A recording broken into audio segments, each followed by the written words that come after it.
Hey, what is up everyone? Today we got a pretty unique story. It's narrated by Frederick Surrey. Get cozy and watch till the end, guys. There is something sleeping beneath Mars. Not in the way that things sleep when they are tired, when their bodies have run down and their minds need rest. What lies beneath the red dust and the steel cathedrals and the ancient forge fires of the Adeptus Mechanicus sleeps the way something sleeps when it has been forced into sleep. When something so vast and so terrible that no prison in the ordinary sense could hold it has been bound, sealed, and shoved into a corner of the solar system and told, in no uncertain terms, to stay quiet and stay down. It does not want to be there. Whether it is conscious enough in its current state to have wants in any meaningful sense is genuinely unclear. But the impression that comes through every account of the dragon's prison, every description left by the people who have stood in that chamber and understood what they were standing next to, is that the entity inside the sarcophagus is not at peace. It is contained. There is a difference. It does not dream quiet dreams of nothing. Its dreams have weight and heat and direction, the way a river has direction even when it is dammed.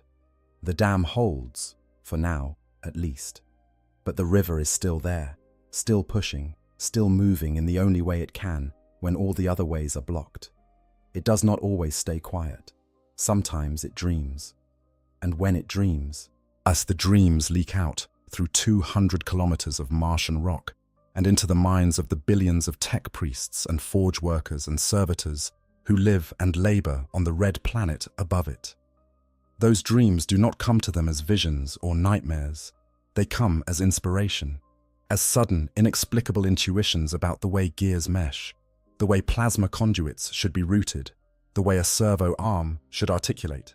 They come as the gentle, persistent feeling that there is a right way to build things, a correct way to shape metal, and that this knowledge exists somewhere and only needs to be uncovered. The Adeptus Mechanicus calls this the machine god.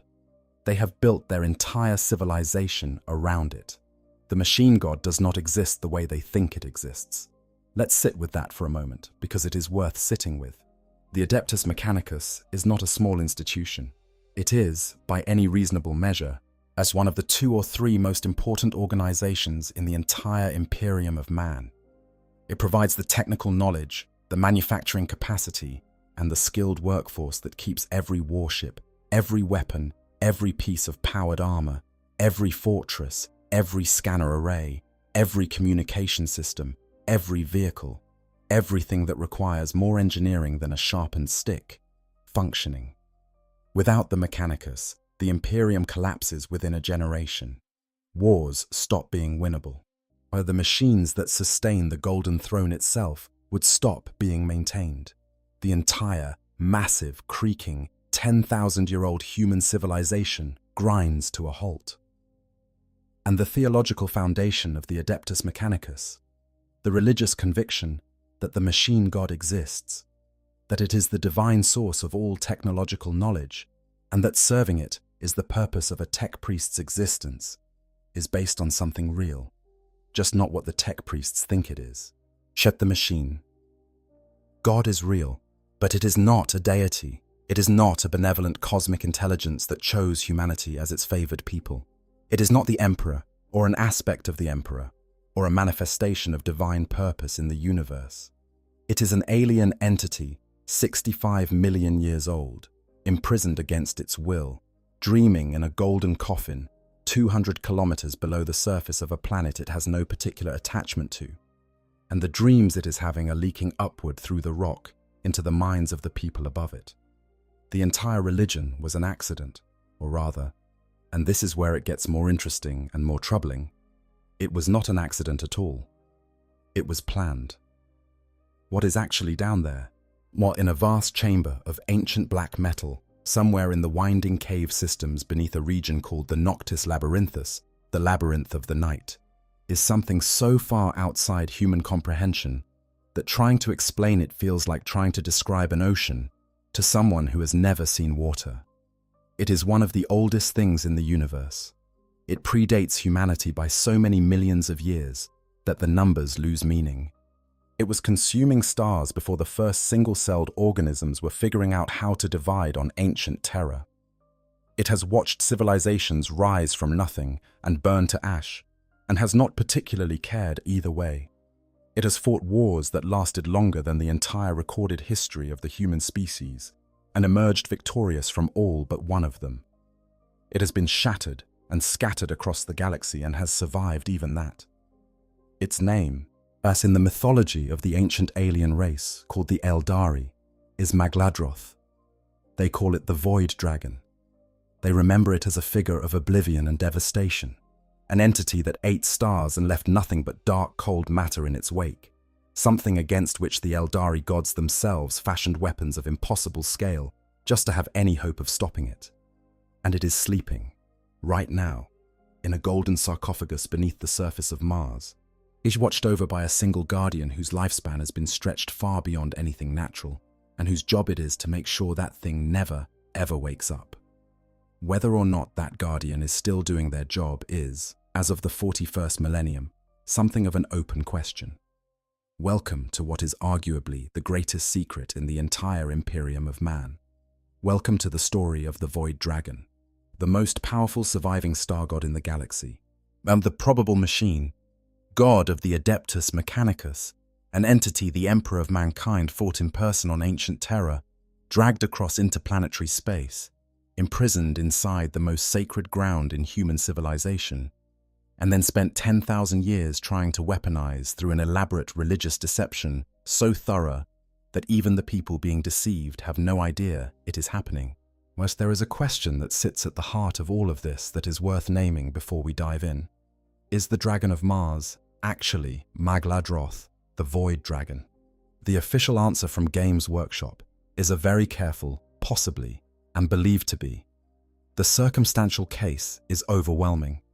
The physical descriptions match. The historical timeline fits. The Necron behavior in the 41st millennium points directly at Mars. But the technological influence is exactly consistent with what you would expect from the Void Dragon. But Games Workshop has never made a definitive statement saying yes, this is confirmed. The dragon beneath Mars is absolutely the Void Dragon. The ambiguity is intentional.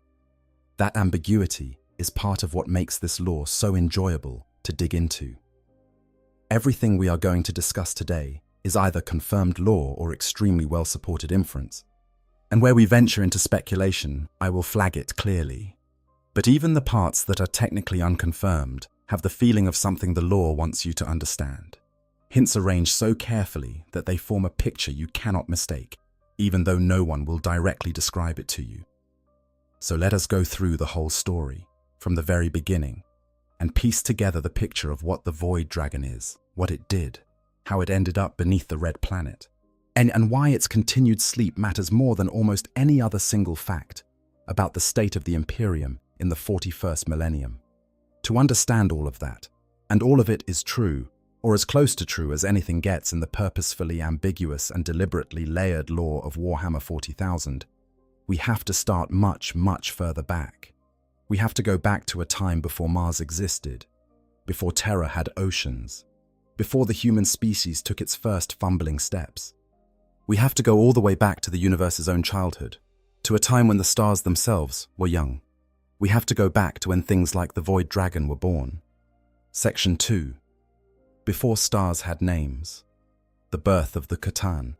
The universe, in the Warhammer 40,000 setting, is very, very old. Humanity tends to think of itself as occupying some kind of central place in cosmic history. The species that the galaxy has been building toward, were the beings for whom everything that came before was a kind of preparation. This is, in every way that matters, completely wrong. By the time the first anatomically modern humans were huddling around fires in East Africa about 300,000 years ago, the entities we are discussing had already existed for roughly 60 million years in their current state, and in their earlier, or pre-physical form, the form they took before they ever interacted with any mortal species, they may have been present for considerably longer than that.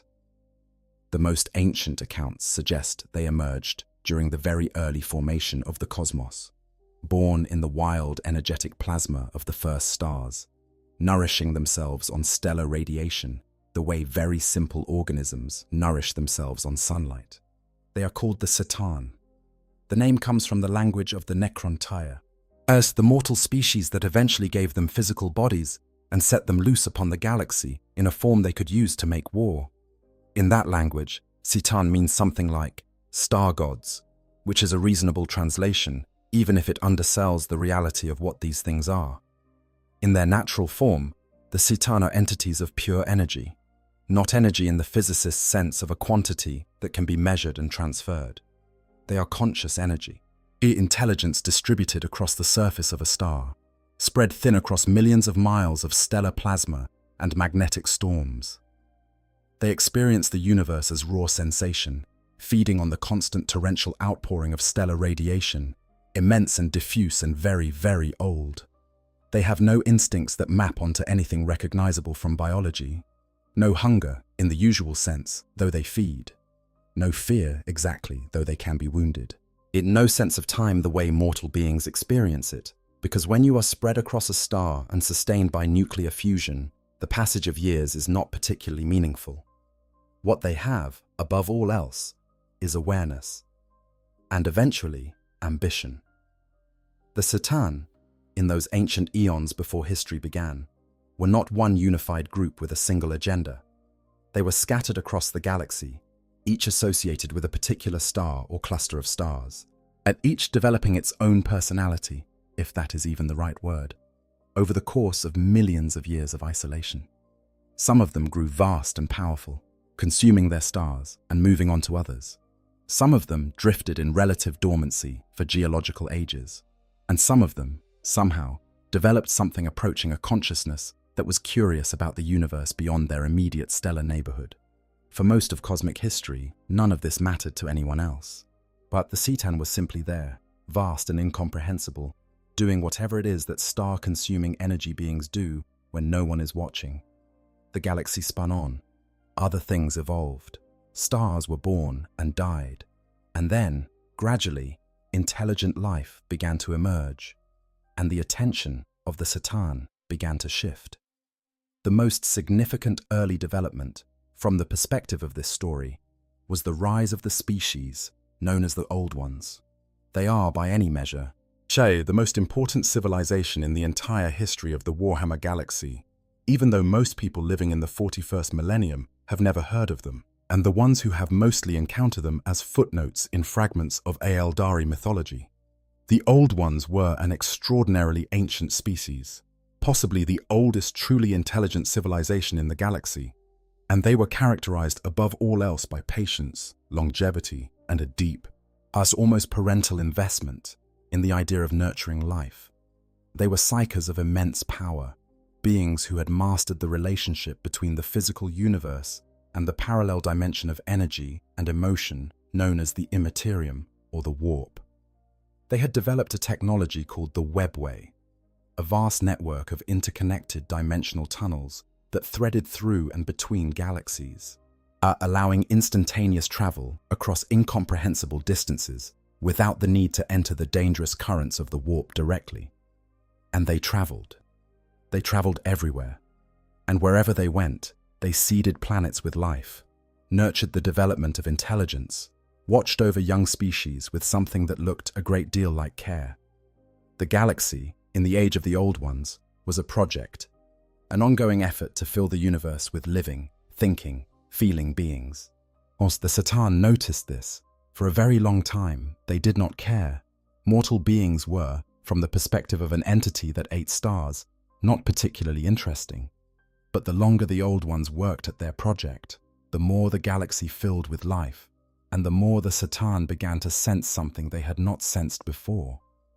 The life force of mortal beings, as it bleeds into the warp at the moment of death, and in small amounts, all, here constantly throughout the life of any sentient creature, has a flavor to it, a texture, something distinguishable from the simple radiation of stars. The C'tan had been feeding on stellar energy for so long that they had, in some sense, gotten used to it. And the emergence of something new, something different, something alive in a way that stars are not, Well, that got their attention. This is the context into which the void dragon, Magladroth, emerges as a distinct entity. Among the Satan was even in this early period, some were more powerful than others, some were more ambitious, some had consumed more stars, grown larger, developed greater capabilities, and the void dragon was, by virtually every account that survives in any form, the most powerful of all of them, the greatest of the star gods, the one that the Aeldari, who encountered all of the Catan during the war in heaven, remembered as the most fearsome of that terrible pantheon.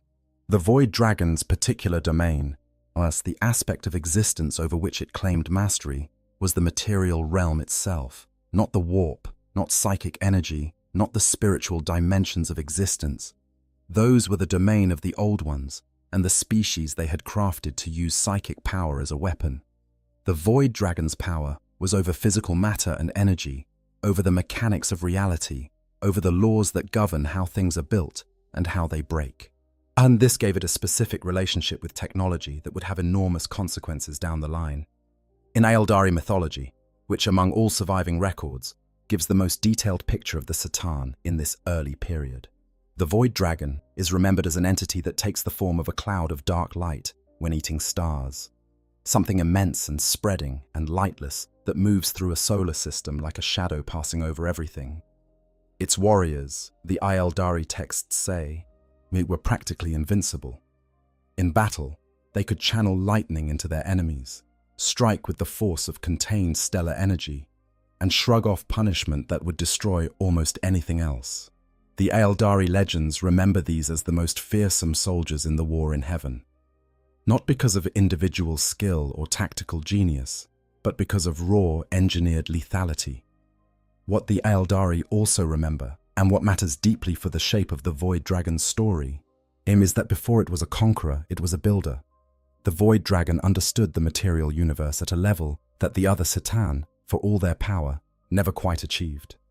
It understood how matter was put together, how energy flowed through systems, how machines, in the broadest sense, any purposeful arrangement of matter to accomplish an outcome, could be designed, built, and made to last.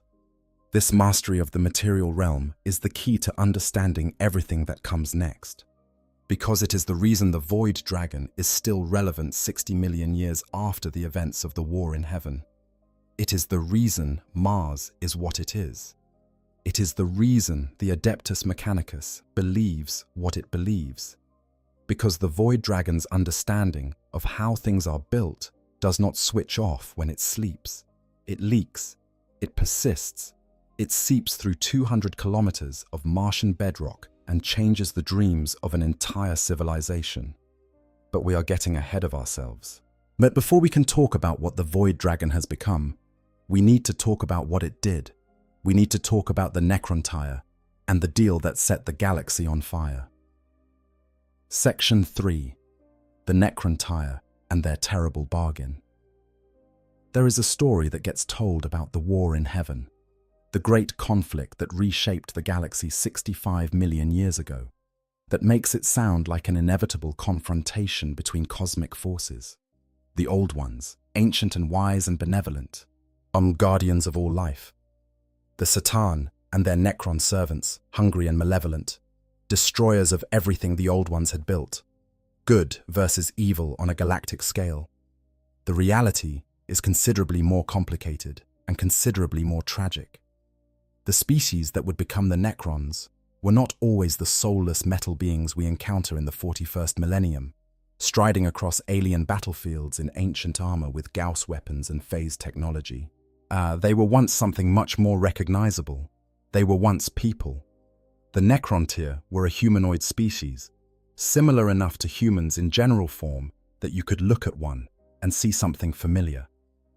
They were intelligent, curious, creative, and driven by the same basic yearnings that drive any intelligent species, toward understanding, toward power, toward the hope of outlasting their own mortality. They had a civilization. As they had art and architecture and scientific inquiry and political systems and all the things that come with being a sapient social species. And they were, every single one of them, dying. The Necrontyr homeworld orbited a star with an extraordinarily hostile radiation profile. The stellar output of their sun saturated the planet's surface with enough ionizing radiation to cause devastating cancers and cellular damage across the entire population. Yet every Necrontyr individual lived a life of physical suffering. They aged quickly, they died young. By the standards of other spacefaring civilizations they encountered later, their lifespans were shockingly brief. Brief enough that they had developed an almost cultural obsession with death and what, if anything, came after it. Their architecture was oriented around tombs. Their religion centered on the gods they imagined waited beyond the final threshold. But their entire philosophical tradition was shaped by the awareness that they were running out of time. They had developed the ability to travel between stars. They had colonies spread across a number of systems, and their expansion brought them, eventually, into contact with the Old Ones. The encounter with the Old Ones should, by any logical measure, have been a transformative event for the Necrontyr. Here were beings who had essentially solved the problem of mortality, who possessed longevity so extreme as to be functionally immortal, who traveled the galaxy with ease and had centuries to dedicate to any single endeavor. The Necrontyr, riddled with cancer and watching their children die before they were fully grown, saw in the Old Ones everything they desperately wanted to be. They asked. According to the accounts that survive, the Necrontyr petitioned the Old Ones for the secret of long life. They asked to be shown how the Old Ones had achieved their near immortality, to have the technology or the knowledge or whatever it was shared with them so that they too could live long enough to really understand the universe they had been born into. The Old Ones said no. Historians and law scholars have debated for decades why the Old Ones refused. The most charitable interpretation is that they had reasons, perhaps that the technology was incompatible with Necrontyr biology, or perhaps that there were consequences to extending life artificially that they understood, and the Necrontyr did not. Perhaps that they genuinely believed the Necrontyr needed to develop further before such gifts were appropriate. The less charitable interpretation is that the Old Ones, for all their apparent benevolence, had a streak of arrogance, a paternalism that shaded into contempt, that they looked at the short-lived, frantically dying Necrontyr and found them unworthy. Whatever the reason, the refusal was catastrophic. The Necrontyr took it as an insult of the deepest kind. They took it as confirmation of what they had already feared, that the universe was fundamentally unfair, that the strong took what they had and the weak suffered what they must, and that the Old Ones were not benevolent guardians of life, but simply another powerful faction that would withhold what they possessed from those who needed it. But the hatred that took root in the Necrontyr species at that moment was not a passing resentment. It was a defining characteristic. It shaped everything that came after. In the centuries that followed, the Necrontyr warred against themselves, the various dynastic factions fighting bitterly for dominance in a series of conflicts known as the Wars of Secession. Their civilizational unity, already fragile due to the hardships of their existence, fractured almost completely. And the ruling body of Necrontyr society, the Triarch, grew desperate for something that could reunite their people, something to focus their collective hatred on, some enemy sufficiently external and sufficiently fearsome to override the internal divisions that threatened to consume them entirely. The Old Ones fit perfectly. The Triarch declared war. It was a war the Necrontyr could not win. They tried. They threw everything they had at the Old Ones. And the Old Ones had a webway they could step through to reposition anywhere in the galaxy, and psychic abilities the Necrontyr had no counter for, and a patience born of near immortality that meant they could simply wait out any offensive and know that the Necrontyr attacking them would be dead within a generation. The war ground on. The Necrontyr were pushed back further and further. They were, in the most humiliating sense, losing badly, and then they found the C'tan. At the exact circumstances of first contact between the Necrontyr and the C'tan are recorded in contradictory ways by the different accounts that survive. Some say it was accidental, that a Necrontyr stellar probe investigating a dying star encountered something in the energetic plasma that responded to observation. Some say the C'tan were drawn to the Necrontyr by the sheer intensity of their hatred, that the howling fury of a species being slowly destroyed by a hostile universe rang out like a signal across the void. Some say the Satan, the Necrontyr, called the Deceiver, arranged the whole thing deliberately, sensing in the Necrontyr exactly the kind of desperate, malleable allies a Satan looking for physical power might want. Whatever the mechanism, the Necrontyr and the Satan found each other. And the Satan offered the Necrontyr two things they could not refuse: victory and immortality. The process they proposed was called Biotransference.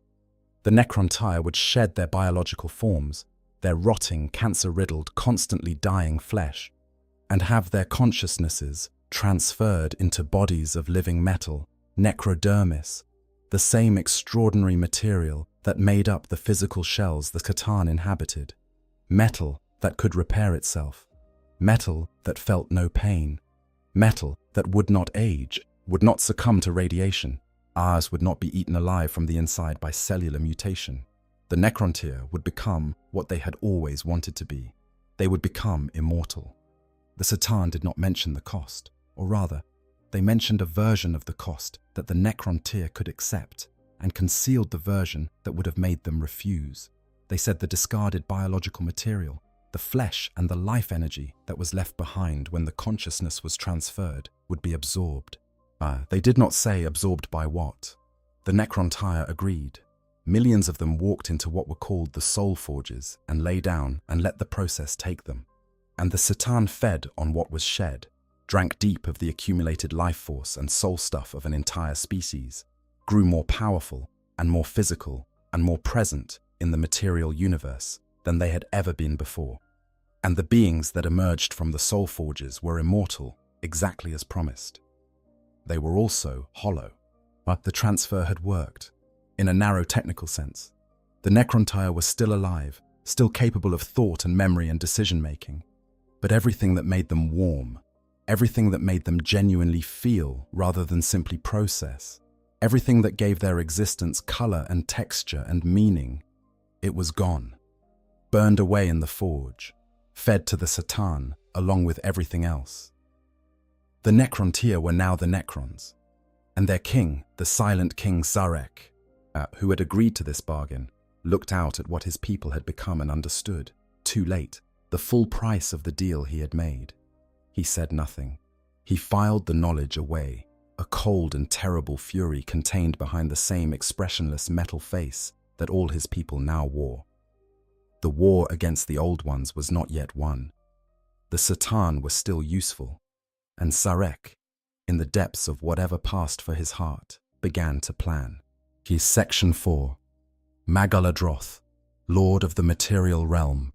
Before we get to the war itself, before we watch the galaxy tear itself apart in the conflict that would define the next 60 million years, we need to stop and really understand what Magaladroth is. Not just what it does or what role it plays in the grand narrative, but what it actually is as an entity. Because without that understanding, nothing that follows makes complete sense.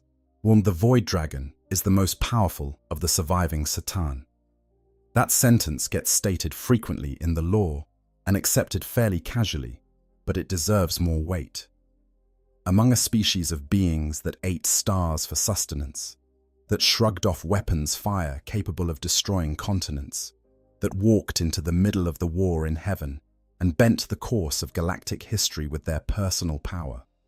Among all of those entities, the Void Dragon was the most powerful, and it was the one that the others deferred to, the one that the Eldari remember as the most terrible, the one whose defeat required the construction of weapons on a scale that nothing else in the galaxy's history has come close to. To put this in some perspective, the Nightbringer, another Catan, is so terrifying that it may have literally implanted the concept of death as a source of existential fear into the collective psyche of every intelligent species in the galaxy. What the Nightbringer walked through the young races during the war in heaven, and the terror it inspired was so profound, so deep, so absolutely foundational, that 65 million years later, every human being still fears death, in a specific way that scholars believe traces back to that encounter. That is the power of a Citan, that the Void Dragon was more powerful than. The Nightbringer is one of the most psychologically impactful entities in the history of the universe. Or, the Void Dragon was stronger. The Citan, known as the Deceiver, is cunning enough to have manipulated the entire Necrontyr civilization into willingly sacrificing their souls, to have engineered the betrayal that ended the war in heaven, and to have set in motion events that shaped the Gothic War in the 41st millennium, tens of thousands of years after the Necron revolt against the Citan. The Deceiver actively avoided the Void Dragon. But the Void Dragon was not something the Deceiver wanted to manipulate or scheme against. It was something the Deceiver went around. The Citan called the Outsider was driven insane by consuming other Catan. And the Outsider was one of the most powerful of them. The Void Dragon is the Catan that even the Outsider would have hesitated to approach at the height of its power. This is the scale we are working with.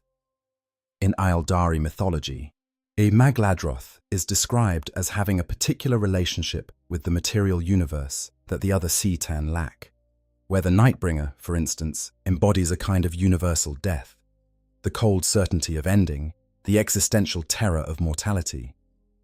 The Void Dragon's domain is matter itself, the physical substance of the universe and the laws that govern it, the behavior of machines, the flow of energy through circuits and conduits, the principles that underlie technology of every kind.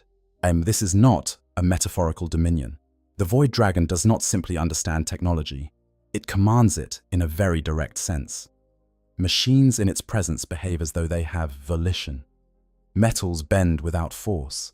Electronics respond to its attention. The mechanical systems that sustain the lives of living beings become tools in its hands. And the warriors it creates, the constructs it shapes from living metal and purpose, inherit a fraction of this power. They can discharge lightning, or surge with electrical force, channel the raw energy of the material universe through their bodies as weapons. The Eildari legends go further. They describe the Void Dragon as something that doesn't just master technology, but generates it.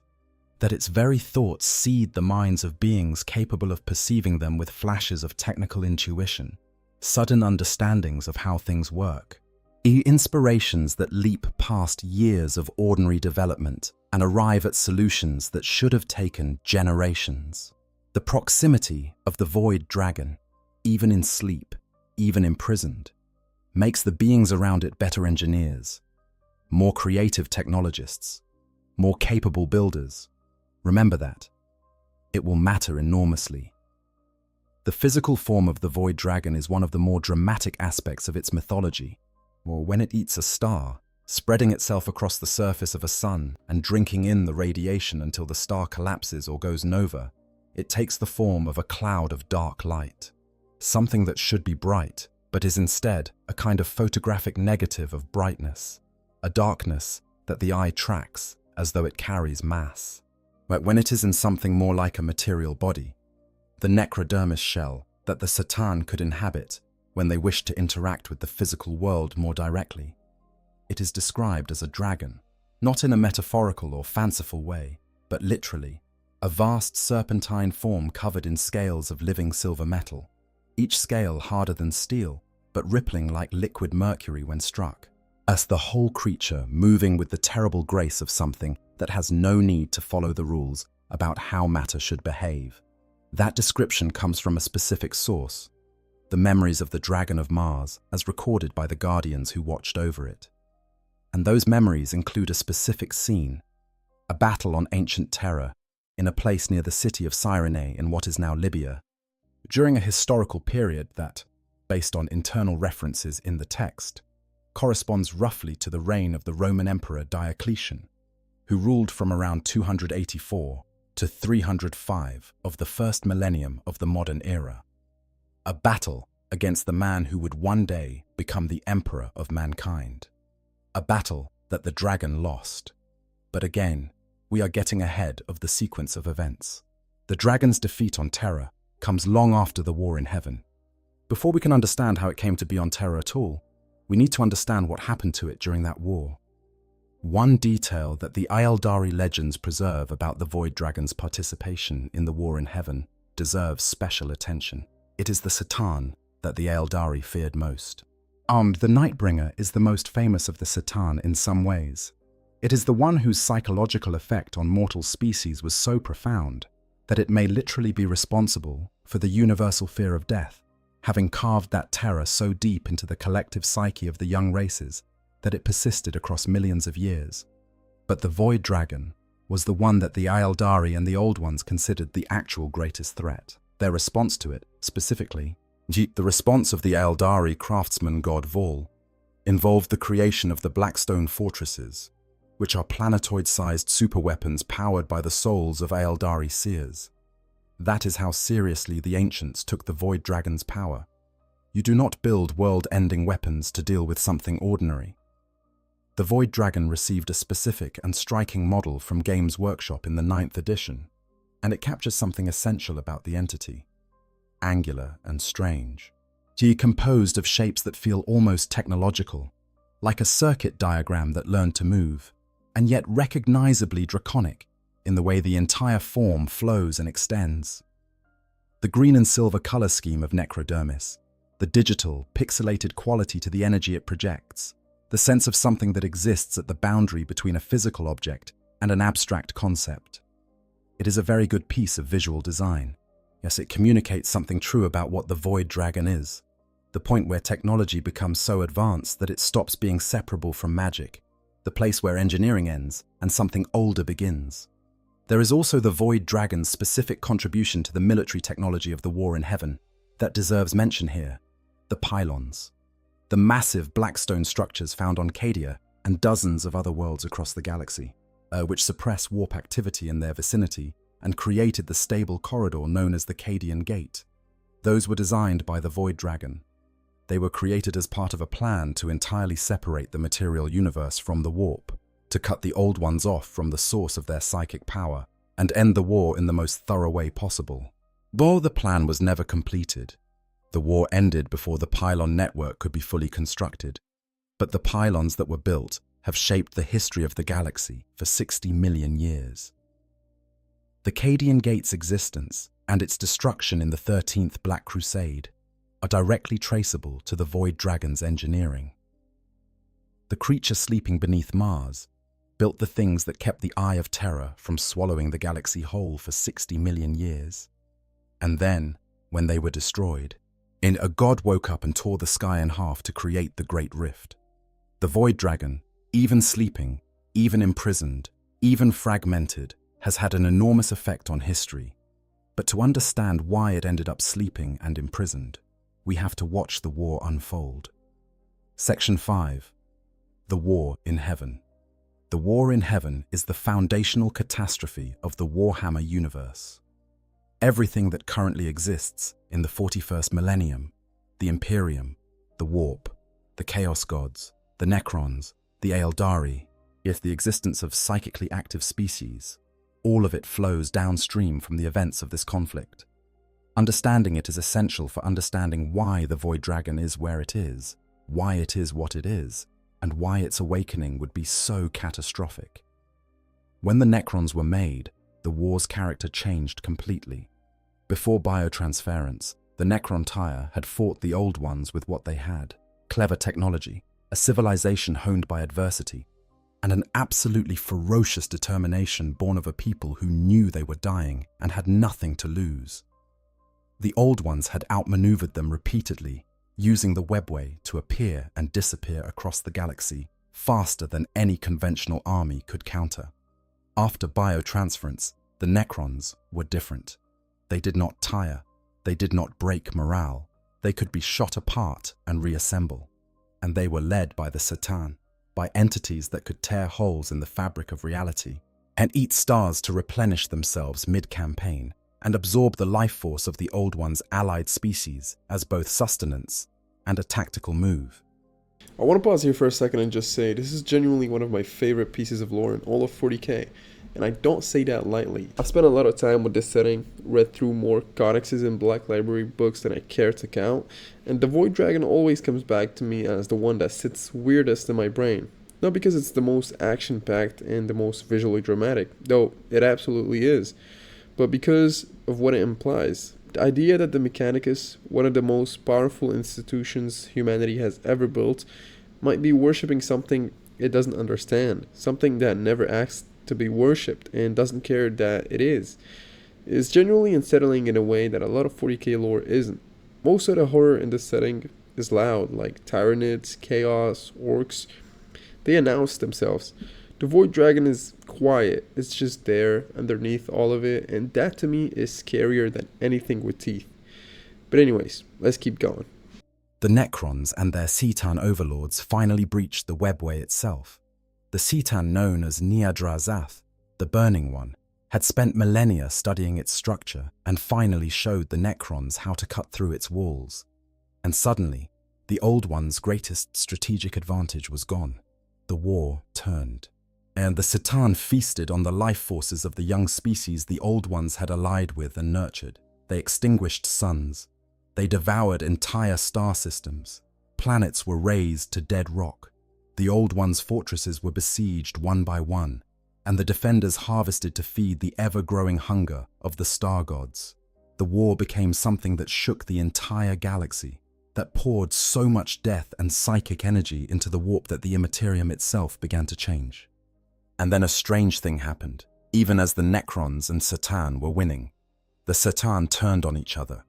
This was, depending on which account you read, either the result of a deliberate manipulation by the one C'tan known as the Deceiver, or simply the inevitable consequence of putting apex predators in close proximity to each other after they had run out of anything else interesting to eat.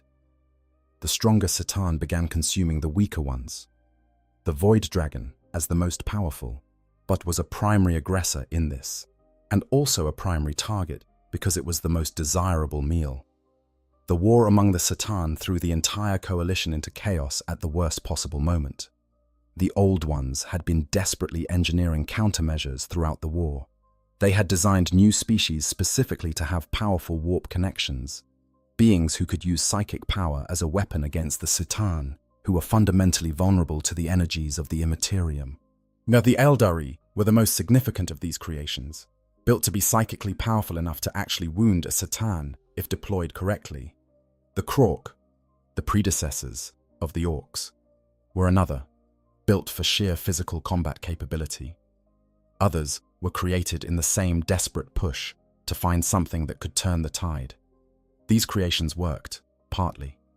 The Eldari and their allies pushed back against the Necrons and C'tan on multiple fronts. The Void Dragon specifically was eventually confronted by weapons built by Vol, the Eldari craftsman god, who constructed the Blackstone fortresses using the souls of hundreds of Eldari seers as a power source. The fortresses could discharge pulses of pure warp energy, the C'tan's specific weakness, with enough force to actually damage a star god. The battle between Vol's weapons and the Void Dragon is the climax of the relevant Eldari mythological cycle. As the legend records that the attack succeeded in stopping the Void Dragon's rampage. Whether it did lasting damage is unclear. The legend ends without a definitive conclusion about the Void Dragon's fate. And what seems most likely based on the evidence of subsequent events is that the Void Dragon was significantly weakened but not destroyed. Wounded, driven back, changed from the supreme military force it had been into something less immediately overwhelming. But the truly decisive blow against the C'tan did not come from the Old Ones or the Eldari at all. It came from the Necrons. The Silent King Sarek had been waiting. From the moment he emerged from the Soul Forge and understood what had been done to his people, he had been planning. The C'tan had made a critical mistake in their arrogance. They had stripped the Necrontyr of their souls, yes, but they had not stripped them of their intelligence or their capacity for long-term strategy. And Sarek had spent the entire war in heaven slowly, carefully, positioning the Necrons as the indispensable military force while studying the C'tan's weaknesses. The C'tan was strongest in the material universe. They were vulnerable to psychic energy, but there was something else they were vulnerable to. A weapon that the Necrons' most brilliant scientific minds had been secretly developing throughout the war. something that concentrated the energies of physical reality into a force that could actually damage a being made of such energy. The cryptex, the Necron's closest equivalent to scientists and engineers, had built what the lore sometimes calls hypercannons, weapons of god-killing power. When the war finally wound down, when the old ones were broken and the Satan were glutted and squabbling amongst themselves, Zarek made his move. The Necrons turned their weapons on their own masters, whilst the Satan were caught almost entirely off guard. In their arrogance, they had never seriously considered that their servants might rebel, and in their infighting they had scattered rather than presenting a unified force. The Necrons hit them with everything they had, and the Satan, powerful as they were, could not stand against the focused application of the technology the Void Dragon itself had helped inspire. They did not die. Satan cannot truly die, or at least, the Necrons did not find a way to kill them. But they could be broken. The energies that composed their consciousness could be shattered into smaller pieces, fragments of the original being that retained enough of the original's essence to be recognizable, but lacked the overwhelming force of the intact entity. These fragments were small enough to be contained. The Necrons built the Tesseract Labyrinths, pocket dimensions of layered psychic geometry, and engineered by cryptex of extraordinary skill, each one capable of imprisoning a fragment of a Satan indefinitely, and they shattered the star gods and sealed the pieces inside. The Void Dragon, the greatest of them, survived in more intact a form than most. Its shards were larger, more powerful, more complete, and at least one of them, possibly the largest and most coherent shard of the Void Dragon that exists anywhere, ended up somewhere the Necrons did not put it. Is somewhere that a very specific, very powerful, very ancient human found it, long before the Imperium existed. Section 6. The Shattered Gods, the Necron Revolt, and what came after. It is worth pausing here to consider the full scope of what the shattering of the Satan meant for the galaxy going forward, because the consequences ripple outward in ways that touch almost every faction and almost every plot thread in the 41st millennium. The Satan, fragmented and imprisoned, while were no longer independent actors on the galactic stage, they were tools. The Necrons held them in their Tesseract labyrinths and deployed the shards as battlefield weapons, unleashing fragments of broken star gods to tear through enemy formations before recapturing them. It is a relationship of almost sublime irony. The beings who had eaten the souls of an entire species, who had hollowed out the Necrontyr to make immortal soldiers, and now spent their fractured existence serving as the ultimate shock troops for the very people they had enslaved. Whatever they had been before, they were diminished. Whatever consciousness they retained, it existed in the shadow of what they once were. Most of the Satan shards the Necrons keep are demonstrably not at full coherence. They are powerful, certainly. Even a fragment of the Void Dragon is capable of destroying armored vehicles by reaching into their machinery and unmaking the mechanisms that keep them functional, capable of absorbing the raw material of destroyed constructs to heal itself, capable of projecting lightning that can arc through multiple targets before burning out. But they are not the entities that ate stars and bent the war in heaven to their will. They are echoes. Very loud echoes, but echoes nonetheless. The Void Dragon in particular presents an interesting case because the lore suggests it was not shattered as completely as some of the others. The Aeldari Blackstone fortresses had already damaged it significantly by the time the Necron revolt happened, so it was already somewhat fragmented and weakened. But at least one very large, very significant shard, possibly the primary coherent piece of the Void Dragon's consciousness, ended up outside the Necron's control entirely. And there are also confirmed incidents of smaller Void Dragon shards escaping containment at various points throughout the 41st millennium, wreaking enormous damage before being recaptured. In 912 of the 41st millennium, a Void Dragon shard escaped imprisonment among the forces of the Necron Aratepk dynasty, and in the time before it was recaptured, it laid waste to a dozen Necron worlds. Not human worlds, Necron worlds, worlds full of the beings that had shattered it in the first place. Even a fragment, even a weakened piece of a broken god, had enough residual hatred and enough residual power to devastate the forces of the species that had imprisoned it. This gives you some sense of the scale of what the full, intact entity might have been capable of. The aftermath of the Necron revolt also led to the Great Sleep, the decision by Zarek and the Necron dynasties to withdraw into their tomb worlds and enter stasis for roughly 20 million years, waiting for the aftermath of the war in heaven to settle. The war had left the galaxy in a terrible state. The warp had been so disrupted by the psychic shockwave of so many deaths that new entities were forming in the Imperium, and these entities were predatory and hostile, the enslavers, warp creatures that could possess mortal bodies and use them to reach into the physical universe. The old ones were either extinct or had fled. As the young races they had created, the Aeldari foremost among them, were now essentially on their own. The Necrons reasoned that if they slept long enough, the warp would settle. Life would repopulate the galaxy. And when they woke, they would be the dominant force in a galaxy that had forgotten them, ready to claim the existence they had always wanted. This plan worked imperfectly. When the Necrons began to wake in the 41st millennium, they found a galaxy that had not forgotten the horror of ancient conflict. It had simply moved on to new horrors.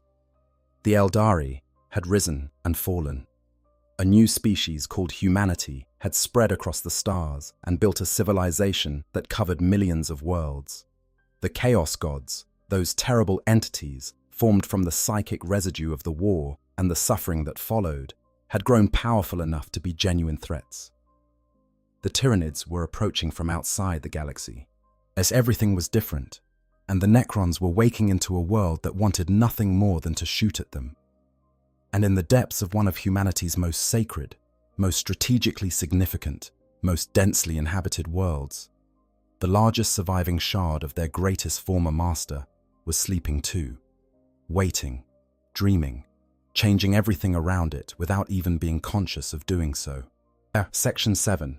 St. George and the God of Machines. The Emperor's Battle. There is a famous image in the Imperial Palace on Terra, the Eternity Gate, the great sealed portal that bars entry to the sanctum of the God Emperor, bears a carving that has been there since before the Horus Heresy. It shows a figure in armored splendor, fighting a dragon. The ecclesiarchy treats it as allegory, as symbolism, as one of the many artistic representations of the Emperor's eternal war against the forces of darkness. They look at the dragon in that carving and see chaos, see the warp, see the general concept of evil vanquished by holy purpose. They are, in the very specific factual sense, completely wrong. The Emperor of mankind fought a dragon, a real dragon, something that looked exactly like the ancient human myth of a dragon, a vast silver-scaled serpentine creature of immense power, is a thing older than human civilization by approximately 60 million years. He fought it on Earth, and he won. The account of this battle comes from the memories of the Dragon of Mars itself, as experienced and recorded by the Guardians who watched over it. The first Guardian, a man called Adept Semyon, spent what he described as many thousands of years in the Noctis Labyrinthus on Mars, communing with the imprisoned dragon, listening to the echoes of its memories, and carefully recording what he found. His account, known in the fragments that survive as part of the Grand Lie of Mars, describes the dragon's memory of a fight on ancient Terra. The setting is specific. The memory places the battle near the city of Cyrene in Libya, in what is now North Africa. And the time frame is interesting. The lore makes reference to the reign of the Roman Emperor Diocletian, who ruled from roughly 284 to 305 of the first millennium of what we would call the Common Era. The Emperor of mankind was, at this time, living among humanity in one of his many historical guises. He is known to have spent enormous periods of prehistory and history walking among human civilizations, guiding them, nudging them towards certain technological and social developments, occasionally taking on roles as kings or generals or religious figures when the situation demanded it. While in this particular period and place, the implication is that he was a soldier. The dragon had come to Terra weakened.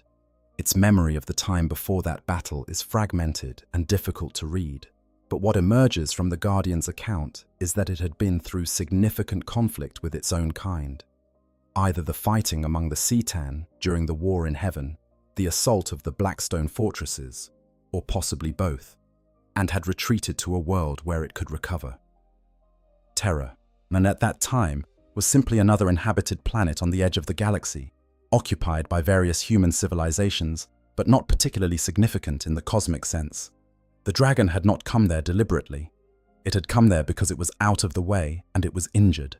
The Emperor found it, or perhaps the dragon found the Emperor. The accounts are not clear on the sequence of events, and the dragon's own memories are described by Semyon as difficult to pass. It's a mix of genuine recollection and what might be rationalization or distortion. What is clear is that they fought. A being of immense psychic power, the accumulated spiritual force of 10,000 years of guiding human destiny, versus a fragment of a star god even in its weakened state. The Emperor won.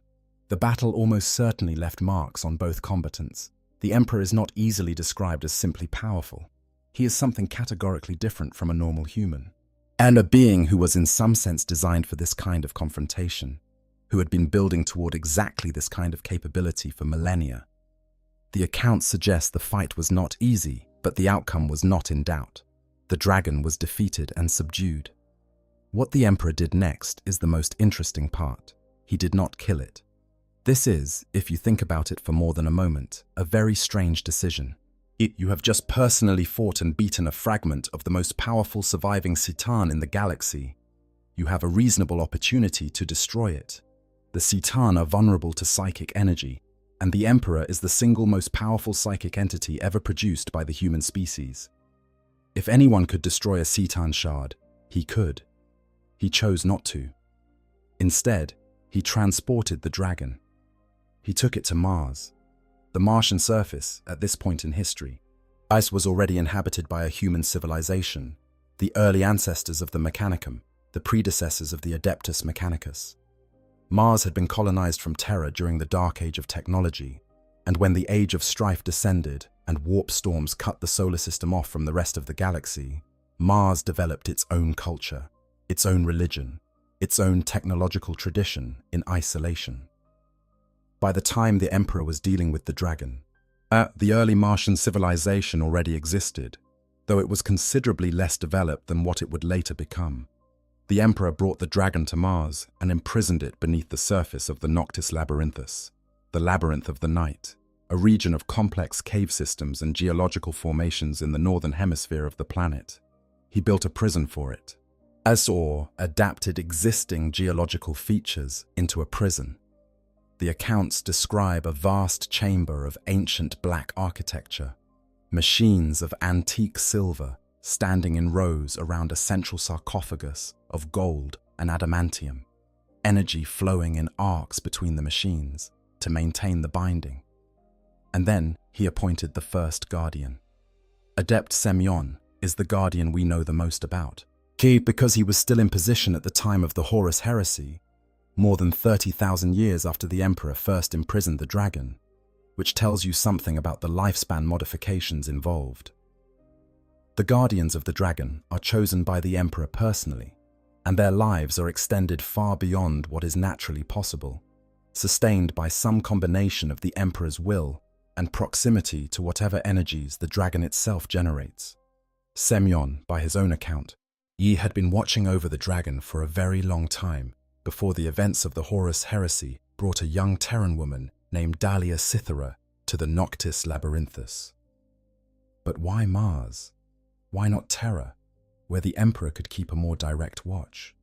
Why not somewhere more remote, more isolated, somewhere the dragon's presence would affect fewer people? The answer to that question is the central, terrible genius at the heart of the whole arrangement.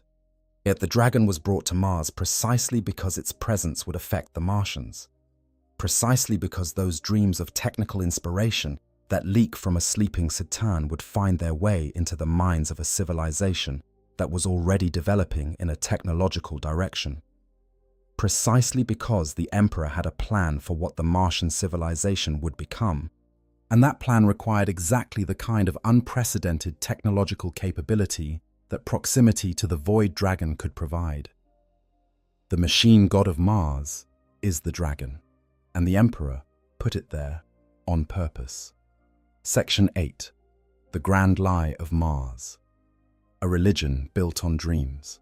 Let us be very clear about what the Adeptus Mechanicus is and where it came from, because understanding this makes the Void Dragon's role in the 41st Millennium considerably more disturbing.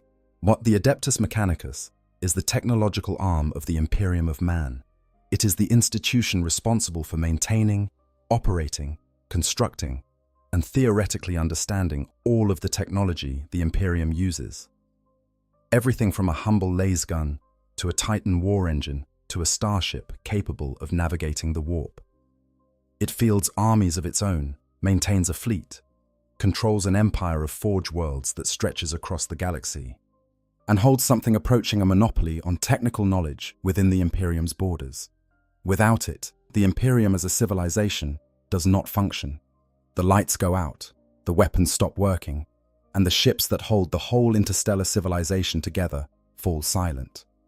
The Adeptus Mechanicus is also a religion. The people who run it, the tech priests, are not scientists in any modern sense of the word. They are not primarily interested in understanding how things work. They are primarily interested in venerating the correct rituals, maintaining the correct observances, ensuring that the correct prayers are spoken at the correct times to appease the correct spiritual entities before operating any piece of technology. They call the operation of machinery worship. They call the repair of a broken mechanism a sacred rite. They call the discovery of lost technological specifications the quest for knowledge, of framing the search for ancient STC templates, standard template constructs, the design databases that humanity used before the Age of Strife, as a spiritual pilgrimage. At the center of this religion is the machine god, an entity that the Mechanicus believes exists, that they believe is the source of all technological knowledge and the divine principle underlying the universe's mechanical structures. The machine god is not the Emperor, exactly, though the official theology has worked very hard to argue that they are aspects of the same thing. The machine god is older than the Emperor. The machine god was being worshipped on Mars before the Emperor arrived. The machine god is what the Mechanicus originally organized itself around, and the Emperor is, at least officially, its physical manifestation, its avatar in the world of flesh. The worship of the machine god is not a lie exactly, and in the sense that there is something real at the bottom of it. The Mechanicus is worshipping something. They are just not worshipping what they think they are worshipping. According to Adept Semyon, who knew more about this situation than almost anyone alive in the Imperium, the Martian civilization's entire religious and technological trajectory was shaped by the dragon's dreams. The dragon, even in its sarcophagus beneath the Noctis Labyrinthus, even sealed away and bound, leaks. Its understanding of the material universe, its mastery of technology and engineering, seeps upward through the Martian crust and into the minds of any intelligent being living above it that is capable of receiving it. It does not come as direct communication. The dragon is not consciously transmitting anything, or if it is not intentional. It comes as inspiration. As that flash of intuition that tech priests describe when they suddenly understand why a piece of ancient machinery was built the way it was, or how to route a plasma conduit more efficiently, or what configuration of gears will achieve a particular mechanical outcome. The Mechanicus has received this input for thousands of years. Their entire culture of technological reverence, the idea that machines are sacred, that knowledge is divine, that there is a correct, a holy way to build and operate technology, is the cultural crystallization of what it feels like to have your mind touched by the sleeping void dragon. The rituals they perform before operating machinery are the accumulated traditions of generations of people who have felt that touch and tried to replicate the conditions under which it comes. The hierarchies and mysteries of the Mechanicus are organizations built around people who get that touch more frequently, more intensely, more clearly than others. The quest for knowledge is a spiritual imperative that was planted in the Martian civilization's collective mind by the unconscious emanations of the greatest technological intelligence in the galaxy. Semyon's account, as presented in the Mechanicum novel by Graham McNeill, says explicitly that the Emperor orchestrated all of this deliberately, that he brought the dragon to Mars knowing what would happen, that he designed the whole arrangement to use the dragon's sleeping influence to build a technological civilization of unprecedented capability, the Mechanicum, which would eventually become the Adeptus Mechanicus, because he knew he was going to need that civilization for the Great Crusade. He needed Titan forges, he needed warships, he needed weapons by the hundreds of millions. He needed the kind of industrial capacity that no human civilization had ever achieved. And he knew that an entire culture of engineers and craftsmen who were being unconsciously tutored by the greatest technical mind in the universe would develop exactly that capacity.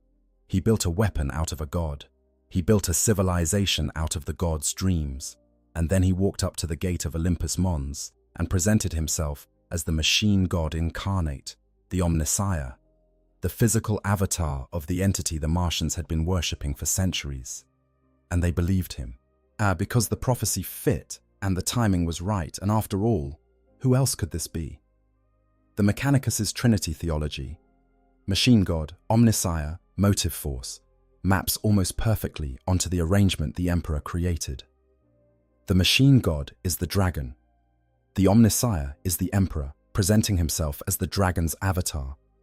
The motive force is the animating principle of technology, the divine spark that makes machines live, a concept that emerged directly from the kind of engineering intuition that proximity to the dragon produces.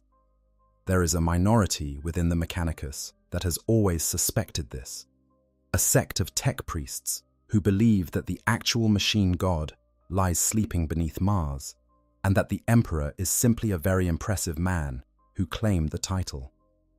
They are not officially tolerated, but they are also not entirely wrong, as this is the deepest and most structurally significant implication of the Void Dragon's presence on Mars, the entire Adeptus Mechanicus, the institution that keeps the Imperium's technology functioning, that builds and maintains its weapons and ships and fortresses, is, at some level, a religious organization built around the unconscious influence of an imprisoned alien god. The billions of tech priests who spend their lives in ritual devotion to the machine god are, without knowing it, worshipping the Void Dragon. The most important technological civilization in human history was founded on a deception of cosmic scale. The book that contained the full truth of this, the document Semyon called The Grand Lie of Mars, the record of everything he knew about the dragon and the Emperor's arrangements, was present in the Noctis Labyrinthus during the events of the Horus Heresy, and disappeared shortly after Dalia Cythera took over as guardian. Where it went, who took it, and what they did with that knowledge is not recorded. The disappearance of that book is described as having dire consequences in the future, a warning that has not yet, as of the 41st millennium, fully played out. Someone, somewhere, knows the grand lie of Mars, and they have known it for 10,000 years. Section 9. The Noctis Labyrinthus. A prison beneath the red sand. Let us spend some time in the place itself. The Noctis Labyrinthus is a real feature of Mars. It translates directly from Latin as the labyrinth of the night, and in the actual Martian geography, it refers to a complex network of intersecting valleys and canyon systems located in the northern hemisphere of the planet, in a region adjacent to the Valles Marineris. The name, in the Warhammer universe, has taken on an additional layer of meaning. Because beneath these geological formations, there exist cave systems that go down further and wind through more of the Martian rock than any natural cave system should. The uppermost levels of these systems are known to the Adeptus Mechanicus as mine complexes. They have been mining there for millennia, extracting useful materials from the Martian subsurface, and the upper regions of the Noctis Labyrinthus are reasonably well mapped and thoroughly exploited. There are rail networks and lift systems, and all the infrastructure of industrial extraction. There are tech priests who have worked these areas for their entire careers without ever encountering anything unusual. The deeper you go, the stranger it gets. Below the mine workings, past the point where Mechanicus' presence thins and eventually disappears, the geology becomes something more than geology. The tunnels begin to show signs of construction rather than purely natural formation, as the walls acquire a regularity and smoothness that rock does not achieve on its own. There are markings, not symbols or language exactly, but geometrical patterns in arrangements that clearly have meaning, even if their meaning is lost. The architecture, for lack of a better word, is ancient in a way that makes the entire recorded history of humanity feel recent. And at the bottom of it all, in a chamber of a scale that should not fit in the rock above it, and surrounded by machines of antique silver and gold that run in perpetual silence without any obvious power source, there is the sarcophagus.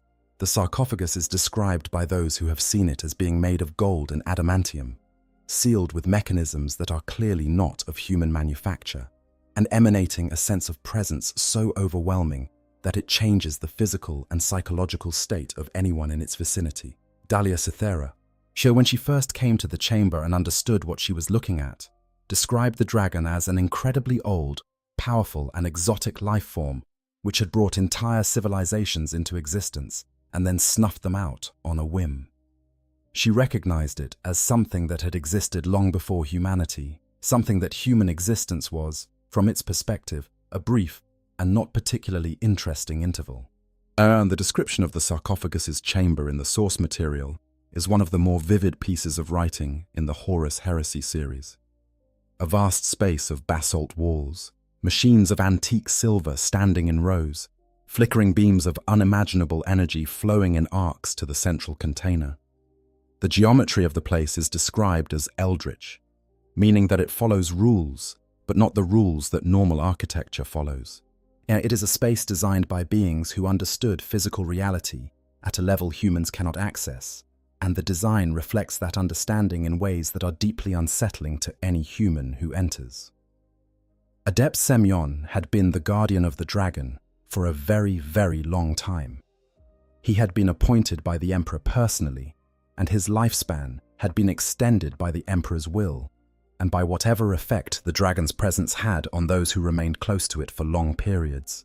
And he described his role as listening, waiting in the darkness of the labyrinth, communing with the dragon's memories, recording what he could understand of them. He had seen versions of the dragon's history that no other human being had ever witnessed. He understood, as much as any human being could, what the thing in the sarcophagus actually was. He also understood that he was getting old. Even extended lifespans end eventually. Oz and Semyon had been alive for longer than he found it comfortable to contemplate. He needed a successor, and the Emperor, in whatever sense the Emperor can be said to have arranged things from Terra, guided a young Terran woman named Dalia Cythera to the Noctis Labyrinthus during the chaos of the Horus Heresy. Dalia Cythera's story, as told in Graham McNeill's Mechanicum novel, is one of the most interesting human-scale narratives in the Horus Heresy series. She was originally a menial scribe on Terra, a young woman with an extraordinary intuitive gift for understanding technology, the kind of gift that the dragon's leaked influence presumably helps cultivate across the entire human population, and that manifests very strongly in certain individuals. This gift got her in trouble. On Mars, in the 30th millennium, having original technical ideas was heresy. Knowledge was supposed to be recovered from ancient sources, not generated fresh. Dalia was scheduled for execution.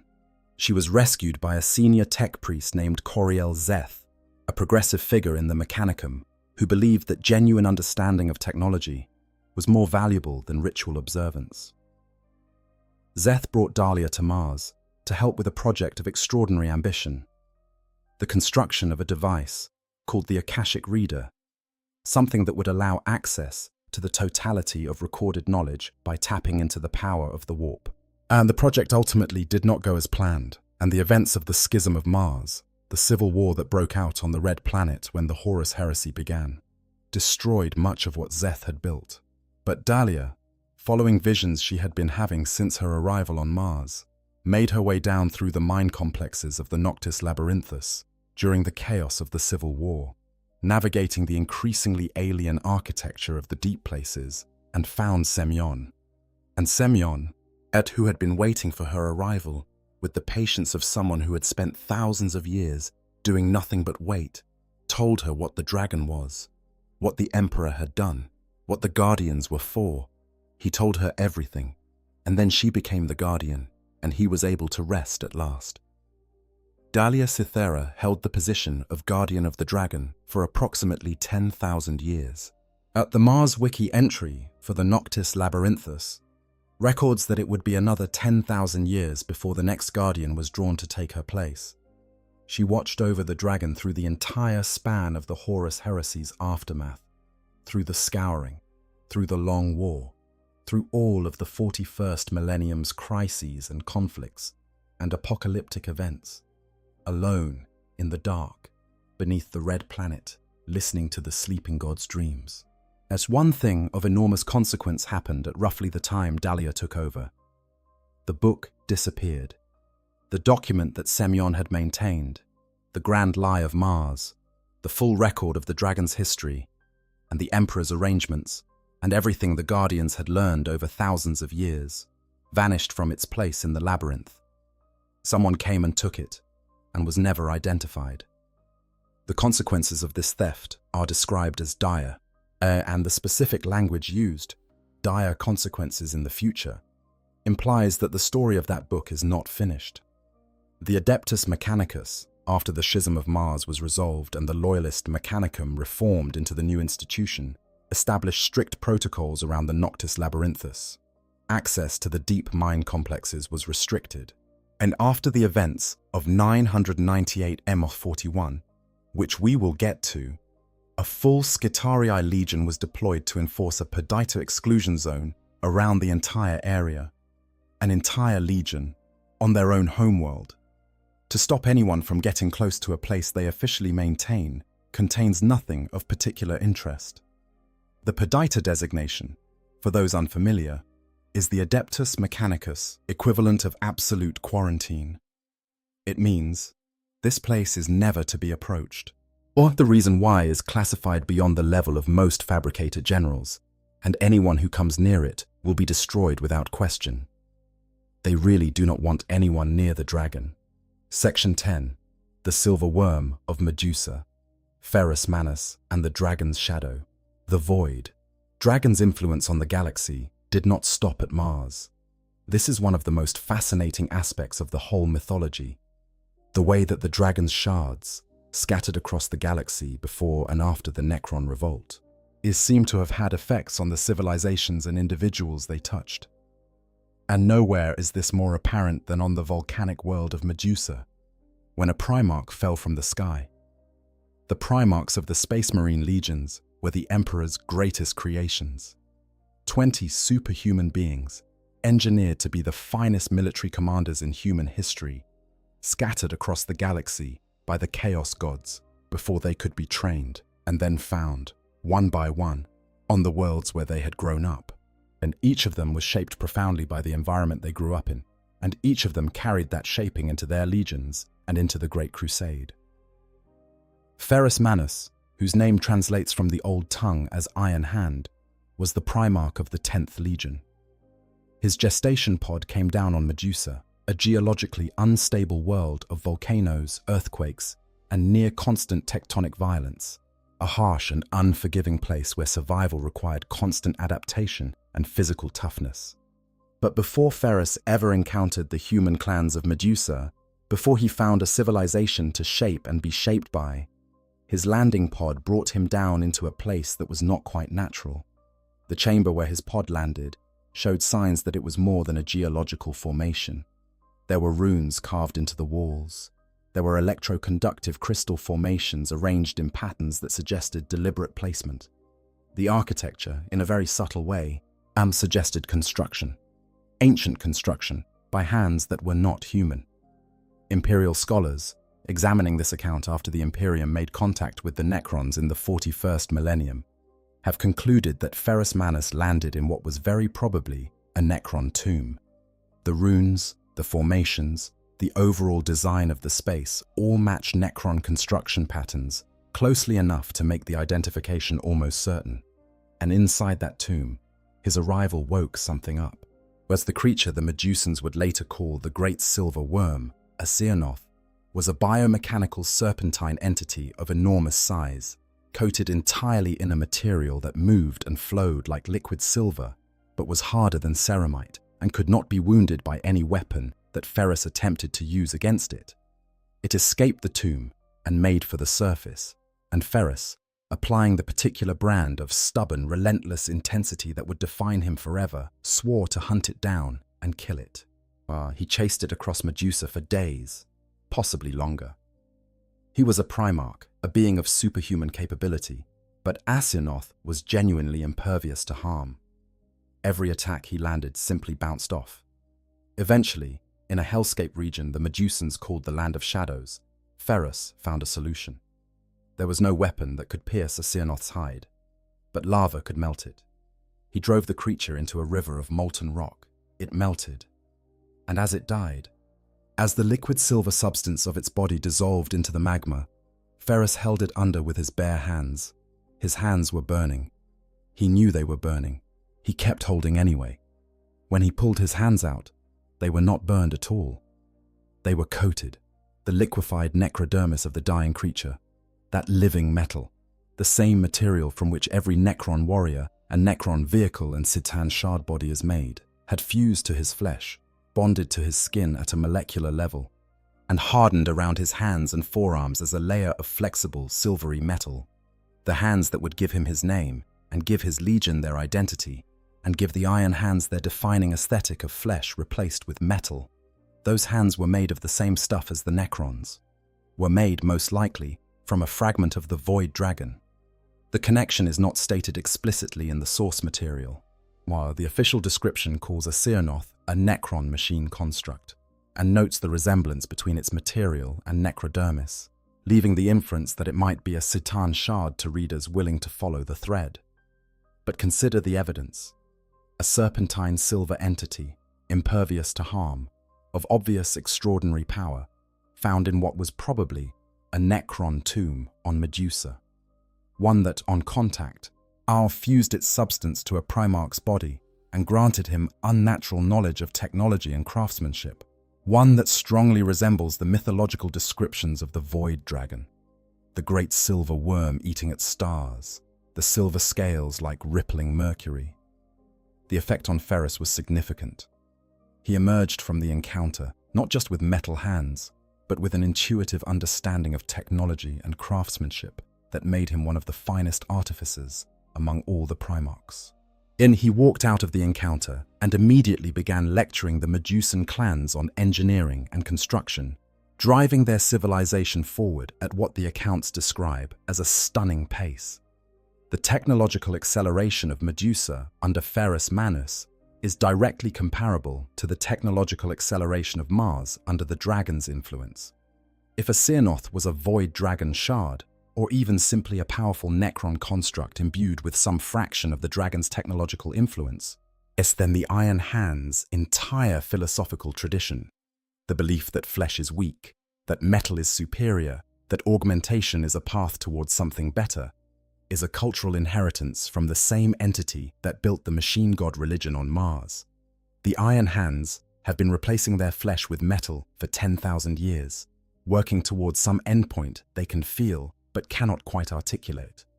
That endpoint might be the Dragon's own form, pure metal, pure machine, pure material mastery. The parallels are striking enough that they are very difficult to dismiss as coincidence. The Void Dragon may have shaped not just Mars, not just the Adeptus Mechanicus, but one of the 20 Space Marine legions as well, shaping its founding Primarch through the substance of its own body.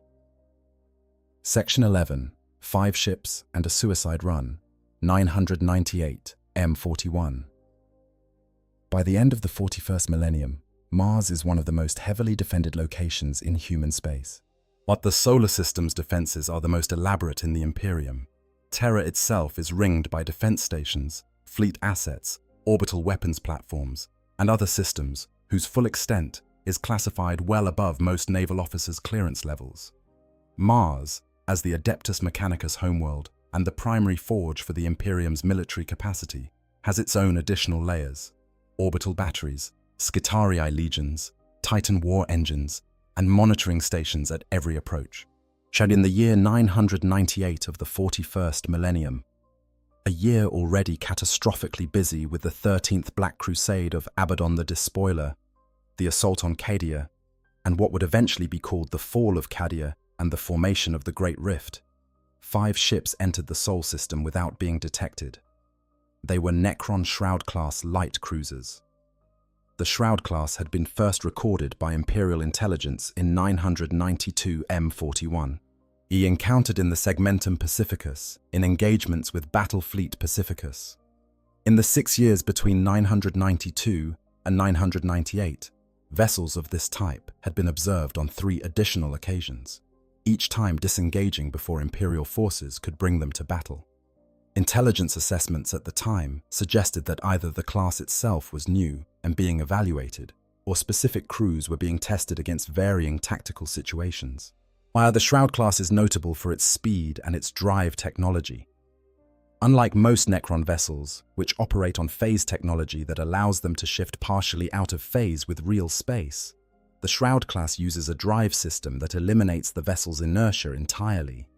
It can accelerate to extreme velocities almost instantly, change direction without the physics of momentum applying, and achieve agility that makes it almost impossible to intercept by any vessel capable of matching its firepower. 5 of these ships managed to slip through the most heavily monitored star system in human space, evading the Titan monitoring station at the system's edge, before a commercial freighter finally detected them. What followed was a running engagement that cost the Imperium dearly. System defense ships were dispatched on intercepting trajectories and were destroyed, whilst the defense monitor, Javelin, a substantial military vessel, engaged the Shroud-class cruisers and was destroyed. The Necron squadron avoided an outer minefield, passed through the Deimos chain of orbital weapons platforms, after one of the 5 ships was damaged and scuttled by the others. The remaining vessels penetrated to Mars itself. They went to the Noctis Labyrinthus. Imperial Navy Starhawk bombers eventually caught them, launched from larger vessels, and all 5 Shroud-class cruisers were destroyed. The cost in Imperial ships and lives was severe, and one of the 5, the one that had reached the surface of Mars before being destroyed, had actually landed on Martian soil. The hulks of the destroyed Shroud-class vessels were never recovered. The Adeptus Mechanicus searched for them and found nothing, which is in itself notable. Nor since Necrodermis does not simply vanish and 5 starships' worth of extremely advanced alien material should have been detectable.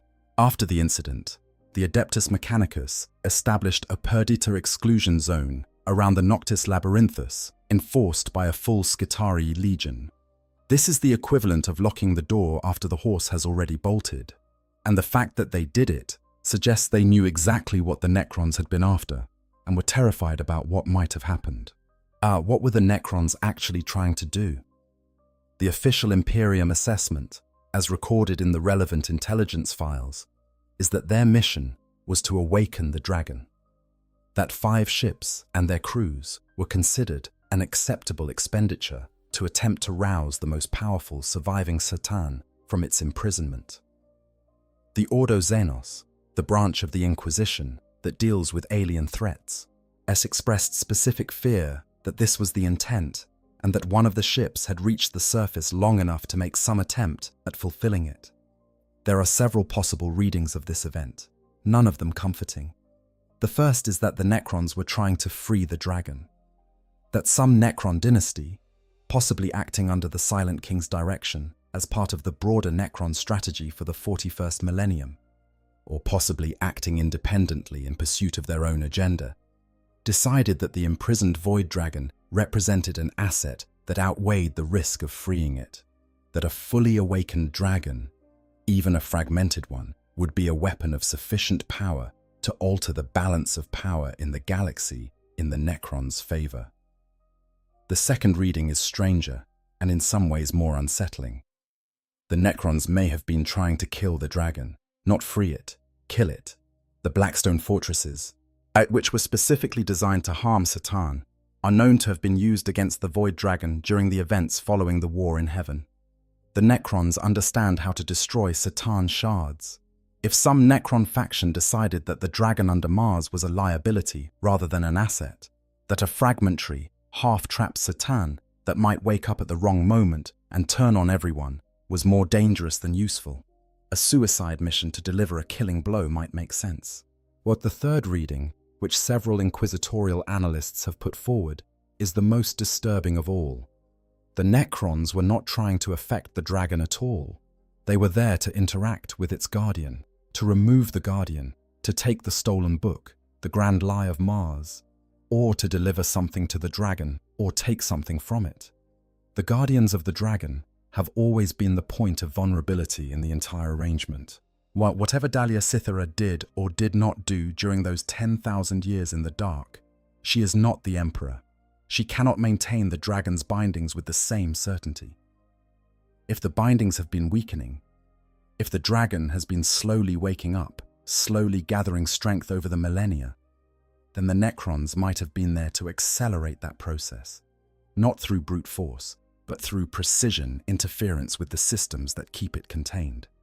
What actually happened in those minutes when one Shroud-class cruiser sat on the Martian surface above the Noctis Labyrinthus is not known. The Adeptus Mechanicus has not commented officially. The Inquisition's full assessment is sealed at the highest levels. The Skitarii Legion guarding the area operates under orders that are not shared with the broader Imperium. The Perdita Zone is maintained, whatever the Necrons did or did not accomplish. Whilst the incident left a question hanging over the most sacred technological site in human civilization. Is the dragon still asleep? Are the bindings still holding? Is whatever Dalia Cythera has been doing in the dark beneath Mars for 10,000 years still working? Nobody knows, and nobody who knows anything is willing to say. Section 12. Implications, speculation, and what wakes beneath Mars. The 41st millennium ends, or rather, the 41st millennium turns into the era Indemitus, in catastrophe. The fall of Cadia, the destruction of the pylon network that kept the Eye of Terra contained, the emergence of the Great Rift, splitting the galaxy in two, the return of Reboot Guilliman and the Indomitus Crusade, the resurrection of ancient threats and the emergence of new ones, and the general sense that the Imperium, after 10,000 years of stagnation, is lurching into a period of violent change. Within all of this, the Void Dragon's situation is notable for what has not changed. Mars still stands. The Noctis Labyrinthus still exists. The Perdita Zone is still maintained. No announcement has been made about the dragon's status.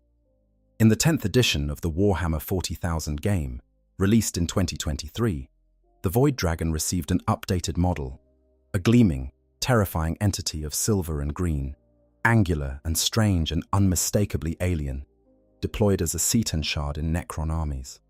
This confirms that Cetan shard fragments of the Void Dragon are active and deployed somewhere in the galaxy, even if the Mars entity's status is unclear.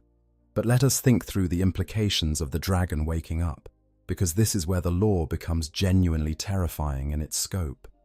The Void Dragon is, in its current form, almost certainly a shard, the largest and most coherent surviving fragment of Magla Droth, but not the full intact entity that fought through the war in heaven. Even so, the scale of what we are discussing is hard to overstate. A small, unspecified shard of the Void Dragon in 912 M41 escaped from Necron containment and destroyed a dozen Necron worlds before the Arotepk Cryptex managed to recapture it. A fraction of a fragment wreaked that kind of damage. The primary shard, the thing in the sarcophagus under Mars, is orders of magnitude larger and more coherent than that.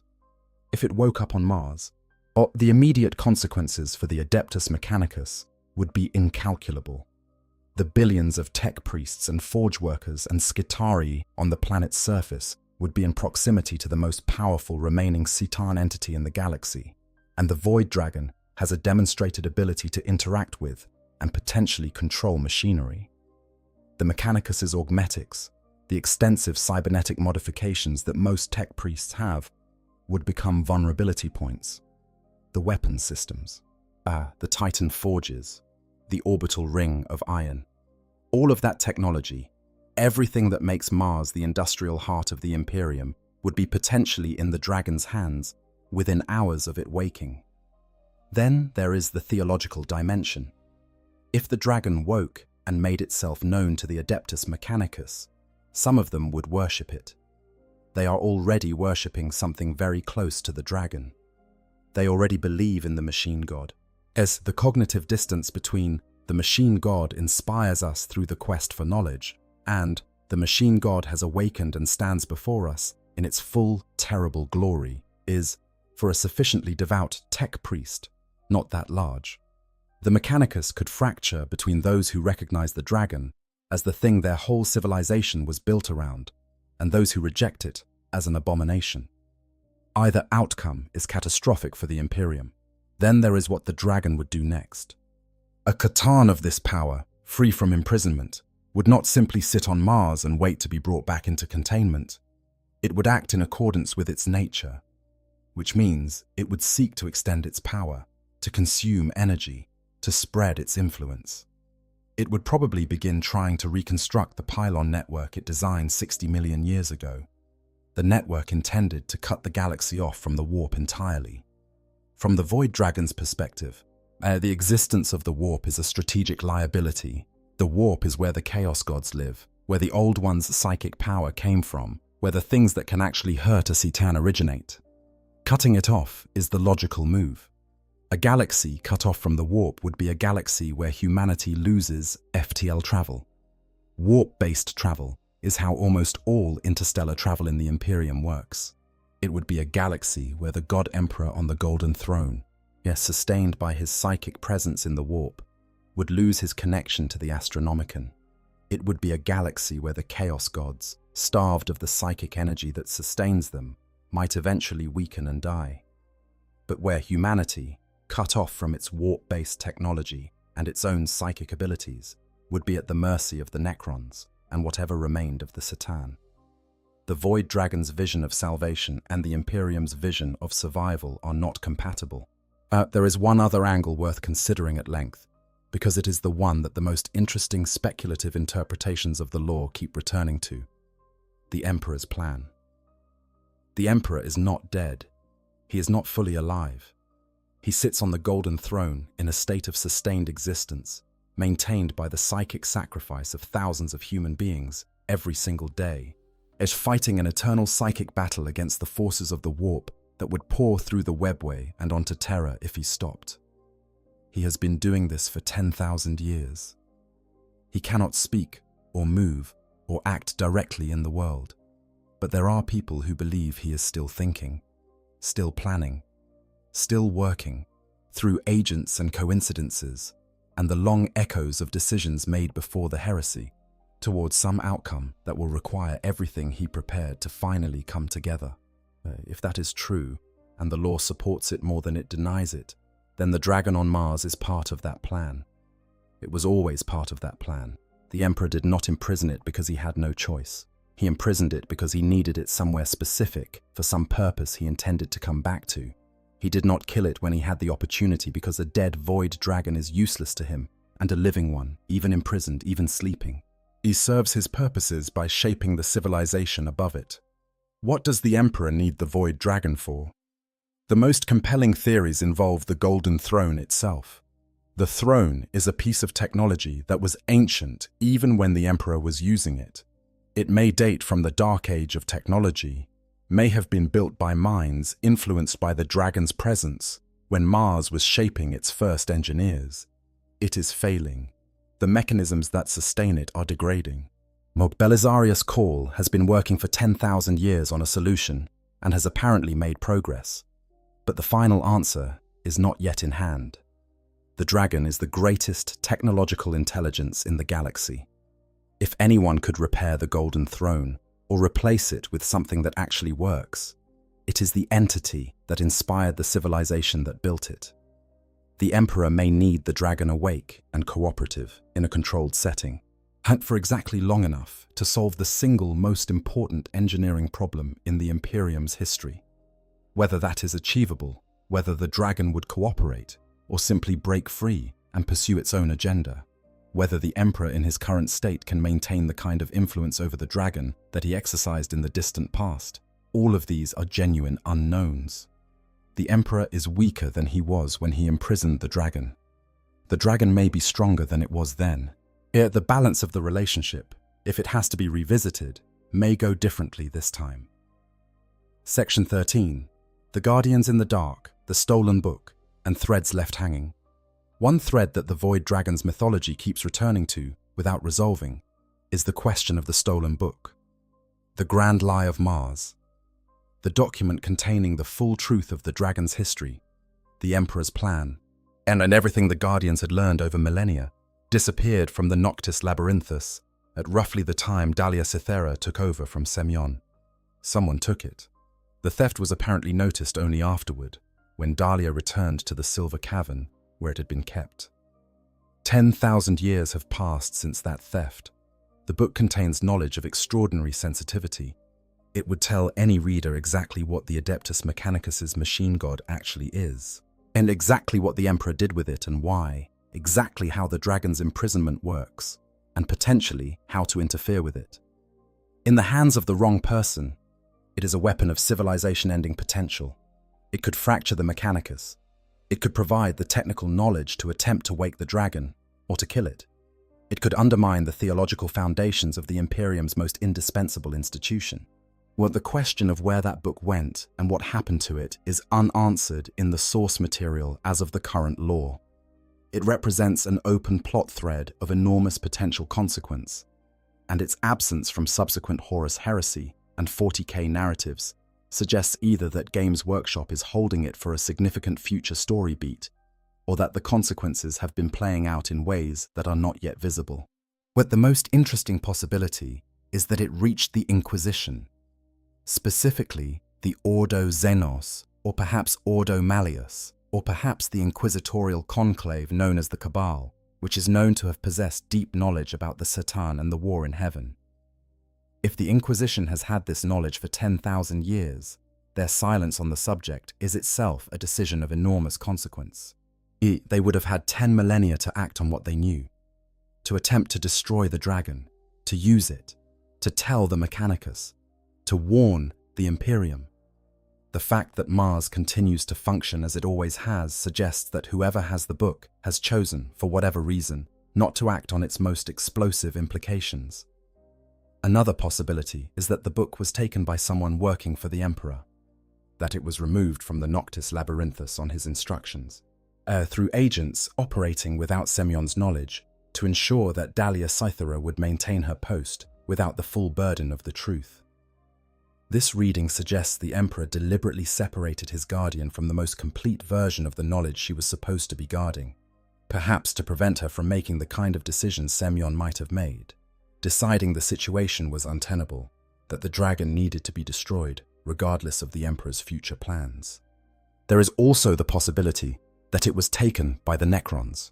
The 998.M41 incursion happened roughly 10,000 years after the book disappeared, but the Necrons were waking throughout the latter half of the 41st millennium, tomb worlds coming online, dynasties reasserting themselves. If a Necron cryptech, tasked with understanding the dragon's situation as part of the broader Necron strategic assessment of the current era, managed to acquire the book somewhere in the intervening millennia, then the 998.M41 incursion takes on a different character, not a probe, not an attempt to wake the dragon or kill it. An informed, targeted action by beings who knew exactly what they were dealing with and had been planning it for a very long time. We do not know. The lore, characteristically, withholds the answer. What we do know is that 10,000 years after Dalia took over as Guardian, a new Guardian was reportedly drawn to the Noctis Labyrinthus to take her place. This would place the handover somewhere in the current narrative timeline, the Era Indomitus, the post-Great Rift period, that 10th edition Warhammer 40,000 takes place in. There is a new guardian of the dragon somewhere in the current lore, someone whose identity and circumstances are not yet revealed, doing the most important and most secret job in the Imperium in the darkness beneath Mars. Whether they know the full truth of what they are guarding, or whether that knowledge departed with the stolen book, is another open question. Section 14. The weight of what we don't know.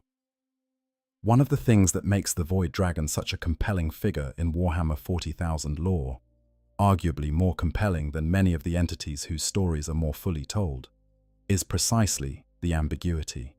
Games Workshop and the Black Library have been very deliberate about not resolving the central questions.